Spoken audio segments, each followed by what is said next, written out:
Scandinavia is one of the richest parts of the world, with almost no unemployment, a low crime rate, and everything is clean and nice, and everybody is happy in their pretty little houses. But underneath this perfect surface lies a monster, a beast. Sometimes the beast wakes up and shows its face to the world. The name of the beast is Black Metal.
To understand why the Scandinavian black metal scene is so special and literally exploded in the 90s, we have to go back more than 1,000 years to a time when the Vikings ruled the north before Christianity was enforced upon the Scandinavian people. I think it's really important to remember the evil and brutality that the Christians actually, the way they did here in Scandinavia. Especially in Norway, they slaughtered thousands of people and oppressed them and stole their children. They converted the Vikings to the religion Christianity. They came up here and forced us to believe in that shit. And they forced us with violence. Forced snakes down people's throats so they were and so many crazy things to get people to be Christians, you know. So it's just like pure brutality because of the kings. They wanted to sleep with the Pope in Europe to get more power.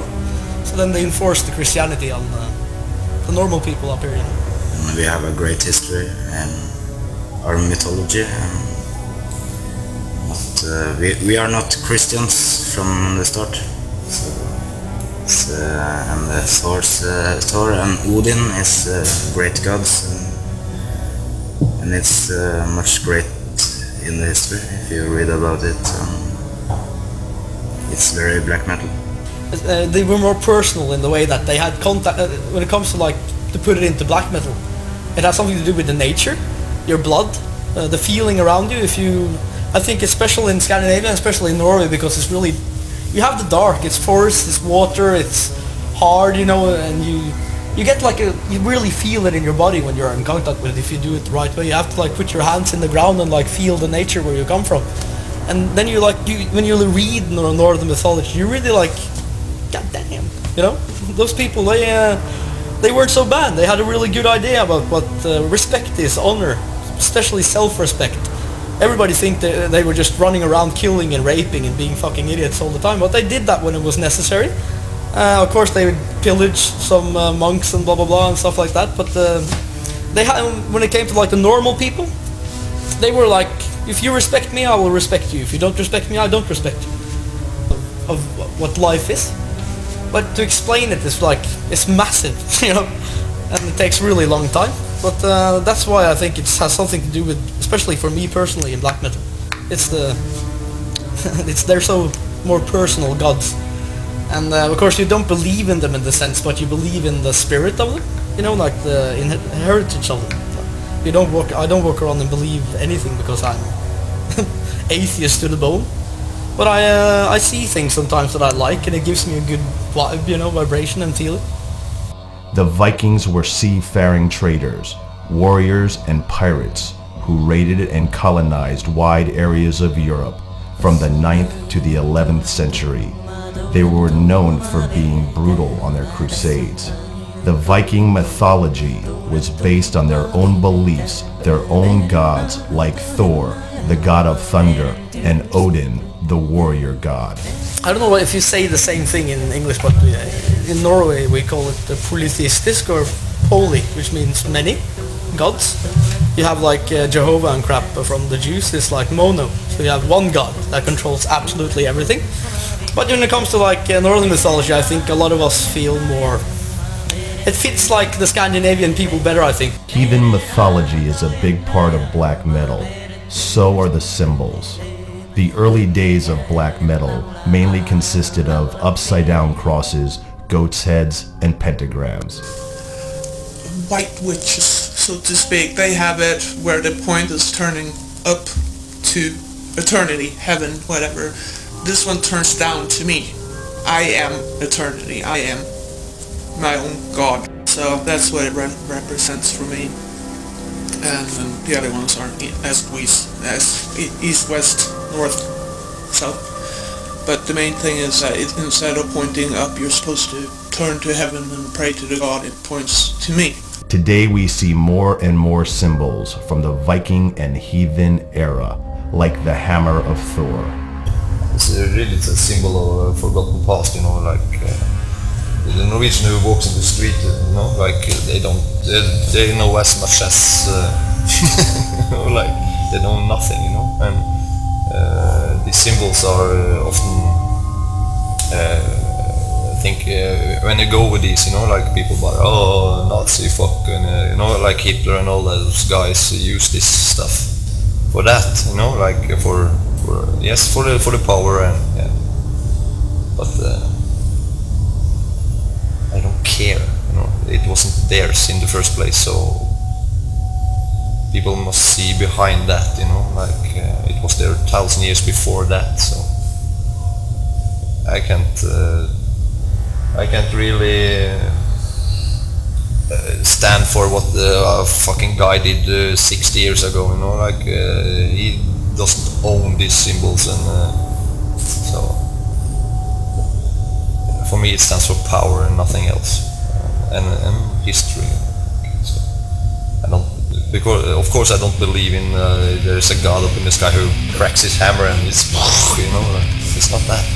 1,000 years later, many names, places, and stories from the old Viking mythology can be found within the black metal scene, both as band names, members, and in lyrics. You can even hear old Viking tunes in some black metal. I think that lots of the Norwegian bands have inspirations from folk music, you know, like they have the elements of folk music. And that's ideal to make great black metal, you know. So Norwegian folk music or Swedish, or have these dancing notes, you know, like down to the lyrics, and that's great for making good black metal. When we are writing about this Nordic mythology, we don't mean it like the religion, we mean it like the way the Vikings chose to live their lives. The heathen mythology and anti-Christian beliefs are not the only things that have inspired the black metal scene, but also the nature and the climate. When you live up here, it's dark a lot of the time, it's cold, you've got big mountains, the fjords, everything is completely different. And I guess if I was living on a beach in Florida, it's hard to get so negative, I guess, lying there on the beach having a drink. You have to be really bitter to have get depressed that night.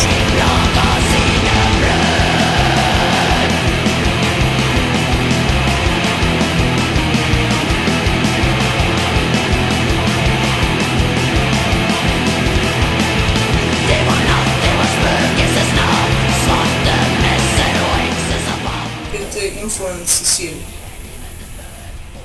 Like in Bergen, Like it's raining all the time.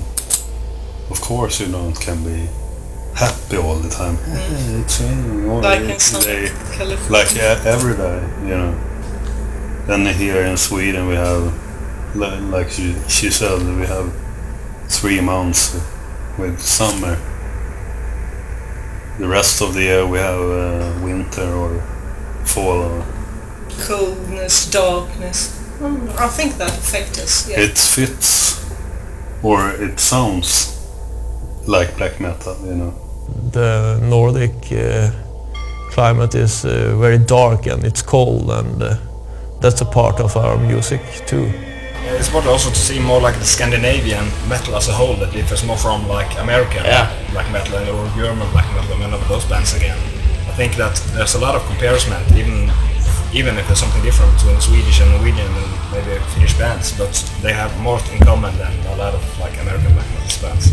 I think also if you go out and play in the States and or Europe, you can see that the audience in Germany and Holland, and they have a very utmost respect for the Scandinavian bands. I think they have some kind of major position in the black metal or extreme metal scene in Europe, and also it's kind of exotic when we come to the States and play and people are going bananas. And so I think we got, I don't know, the reputation of the Scandinavian music extreme metal scene is helping us a lot of doing the touring and all the festivals and stuff. It's quality, more or less. People always talk about the soul and atmosphere in old black metal, and you can really hear that because in new bands they don't have it. You really like when you listen to like A Blaze in the Northern Sky or Dark Medieval Times, or maybe even like Battles in the North with Immortal, though it's really more rock and roll type of black metal, I think. But you feel like, or definitely Emperor, in the Nightside Eclipse, you get like, it's almost like you are like in this at night, like in the woods, and like really getting the feeling of nature. It's like something really primitive about that.